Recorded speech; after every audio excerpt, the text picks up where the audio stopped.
Welcome to Milky's Kitchen. Please கீழே இருக்கிற subscribe பட்டனை ப்ரெஸ் பண்ணிக்கங்க. பக்கத்தில் இருக்கிற பெல் பட்டனை ப்ரெஸ் பண்ணிக்கங்க. அப்போ தான் வீடியோலாம் ரெகுலராக உங்களுக்கு கிடைக்கும். நாம் இப்போ சோயா டிக்கா மசாலா எப்படி செய்யறதுன்னு பார்க்கலாங்க. சோயா எடுத்து ஊற வச்சுக்கோங்க. ஒரு பவுலில் தயிர் ஒரு 1/4 கப்பு போட்டுக்கோங்க.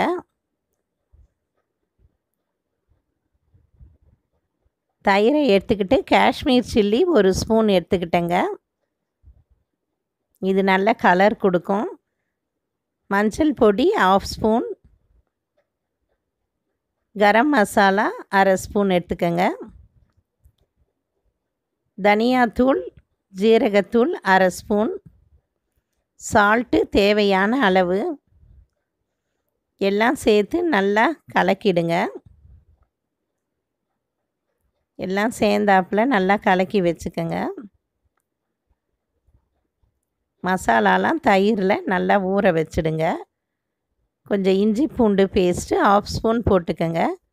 கடலை மாவு 4 ஸ்பூன் போட்டுக்கிட்டேன். அதையும் தயிரில் சேர்ந்தாப்பில் நல்லா கலக்கிடுங்க. பேஸ்ட்டு மாதிரி நல்லா கலக்கிக்கங்க. தண்ணிலாம் விட வேண்டாம், அந்த தயிரோட இதுவே போதும். இந்த மாதிரி பேஸ்ட்டு மாதிரி ஆகிடும். சோயா சங்க்ஸை நல்லா ஊற வச்சு பிழிஞ்சு கட் பண்ணி எடுத்துக்கோங்க. இந்த தயிர் மசாலாவில் சோயா சங்க்ஸை போட்டு நல்லா கலக்கிக்கங்க. கலக்கி ஒரு 10 நிமிஷம் ஊற வச்சுடுங்க. ஒரு ஃப்ரை பேனில் எண்ணெய் ஊற்றிக்கிட்டேன். உங்களுக்கு எந்த எண்ணெய் வேணுமோ அந்த எண்ணெய் எடுத்துக்கோங்க. இது மாதிரி தனித்தனியாக எடுத்து ஸ்பூனில் போட்டுக்கோங்க, ஒட்டாமல். டீப் பண்ணுற அளவு பொரிக்காதீங்க. இது மாதிரி வறுத்து எடுத்துக்கோங்க. நல்லா வறுத்து எடுத்துக்கிட்டேன் பாருங்கள். செவக்க நல்லா செவக்க சோயா சங்க்ஸை வறுத்து எடுத்துக்கிட்டேன். ஒரு பவுலில் எடுத்து வச்சுக்கிட்டேங்க. நீங்களும் அதை மாதிரி வச்சுக்கோங்க. அதே எண்ணெயில் வெங்காயத்தை நீல வாக்கில் 2 கட் பண்ணி எடுத்துக்கிட்டேங்க. அதே எண்ணெயில் போட்டுக்கோங்க. போட்டு நல்லா வெங்காயத்தை ஃப்ரை பண்ணிவிடுங்க. நல்லா செவக்க வரணும் வெங்காயம். ரொம்ப மெலிசாக கட் பண்ணுங்க. இஞ்சி பூண்டு பேஸ்ட்டு ஒரு 1/2 ஸ்பூன் போட்டுக்கோங்க. போட்டு நல்லா வதக்கி விட்டுக்கோங்க. வெங்காயம் நல்லா செவக்க வந்ததும் தக்காளியை பொடிசாக கட் பண்ணிக்கோங்க.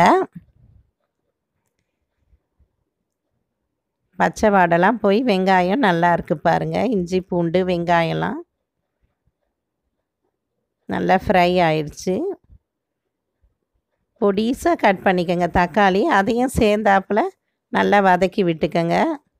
வெங்காயம் தக்காளி வதங்கணும். கொஞ்சம் சால்ட்டு போட்டுக்கோங்க. ஏற்கனவே சோயாவில் சால்ட்டு போட்டிருக்கிறதால பார்த்து போடுங்க. 1 ஸ்பூன் காஷ்மீர் சில்லி போட்டுக்கிட்டேங்க. எல்லாம் நல்லா சேர்ந்தாப்பில் கிளறி விடுங்க. ஜீரகப்பொடி 1/2 ஸ்பூன் போட்டுக்கோங்க. நல்லா வாசனை கொடுக்கும் இது.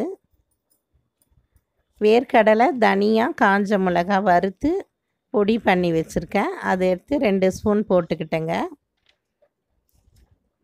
இது நல்ல டேஸ்ட்டு கொடுக்கும், கிரேவியாகவும் இருக்கும். இது கொஞ்சமாக தண்ணி விடுங்க. தண்ணி கொஞ்சமாக விட்டு நல்லா கொதிக்க வைங்க. ரொம்ப தண்ணி விட வேணாம், குழம்பு மாதிரி ஆகிடும்.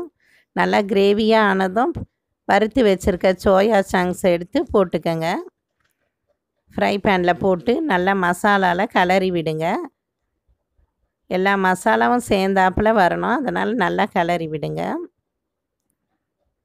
ரொம்ப பார்க்கவே ரொம்ப டேஸ்ட்டாக இருக்கும் இந்த கிரேவி. கஸ்தூரி மேத்தி லேசாக தூவிக்கங்க. 1 ஸ்பூன் எடுத்து கொத்தமல்லி இலைங்களை போட்டுக்கங்க. நல்லா கிளறி விடுங்க. இது எல்லா சாதத்துக்கும் தொட்டுக்கலாம். ஃப்ரை ரைஸுக்கெலாம் ரொம்ப சூப்பராக இருக்கும் இது சைட் டிஷ்ஷாக. சப்பாத்தி பரோட்டாக்கும் இது தொட்டுக்கலாம்.